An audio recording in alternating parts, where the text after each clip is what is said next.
नमस्कार, मैं doctor Ravindra Sharma, senior proctologist, piles to smiles, Vasant Kunj, New Delhi. आज मैं एक ऐसी बीमारी के बारे में बात करूंगा जिसके बारे में कहा जाता है कि यदि आप किसी सर्जन को बदनाम करना चाहते हैं तो उसके पास इस बीमारी के पेशेंट्स रेफ़र कर दीजिए। हाँ जी, सही सुना आपने।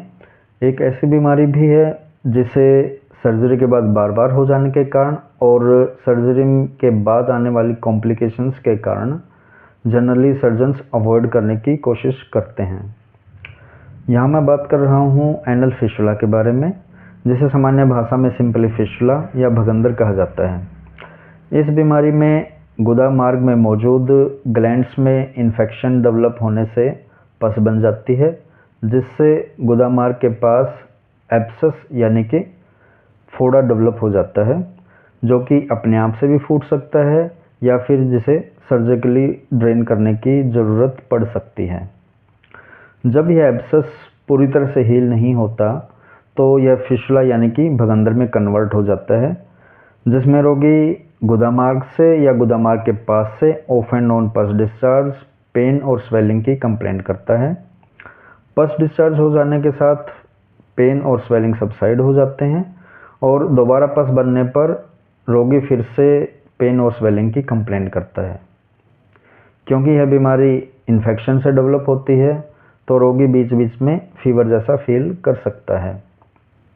संक्षेप में बात करें तो फिस्टुला एक इन्फेक्टेड टनल लाइक स्ट्रक्चर है, जिसकी एक ओपनिंग गुदा मार्ग के अंदर और दूसरी ओपनिंग बाहर स्किन में होती है और इसमें रोगी एक्सटर्नल ओपनिंग से ऑफ एंड ऑन पस डिस्चार्ज, पेन, स्वेलिंग और फीवर की कंप्लेंट करता है। कभी कभार फिस्टुला की दोनों ओपनिंग्स गुदा मार्ग के अंदर हो सकती हैं। इस केस में पस डिस्चार्ज गुदा मार्ग से ही होगा। इसके बाद आता है टाइप्स ऑफ फिस्टुला। फिस्टुला को स्फिंक्टर मसल के रिलेशन में क्लासिफाई किया जाता है।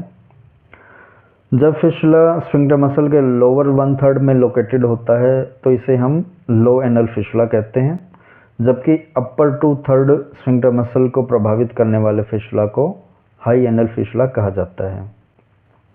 यहाँ पर आपका यह जान लेना ज़रूरी है कि फिस्टुला में स्फिंक्टर मसल का जितना ज़्यादा पार्ट इन्वॉल्व होगा, सर्जरी फेल होने के चांसेस और सर्जरी के बाद आने वाली कॉम्प्लिकेशंस के चांसेस उतने ही ज़्यादा होंगे। इस प्रकार आज हमने फिस्टुला के कारण, फिस्टुला के लक्षण और फिस्टुला के टाइप्स के बारे में बात की। हमारी अगले वीडियो में मैं बात करूंगा कि क्यों फिस्टुला में सर्जरी सक्सेसफुल नहीं होती और फिस्टुला सर्जरी के बाद स्टूल इनकॉन्टिनेंस यानी कि मल त्याग की प्रोसेस पे कंट्रोल ना रहना और कपड़ों में अपने आप से लैट्रिन लीक होते रहना जैसे कॉम्प्लिकेशंस देखने को मिलते हैं। और क्या कोई ऐसा ट्रीटमेंट भी है जो बिना कॉम्प्लिकेशन के फिस्टुला के कंप्लीट क्योर का एश्योरेंस दे सकता है? नमस्कार।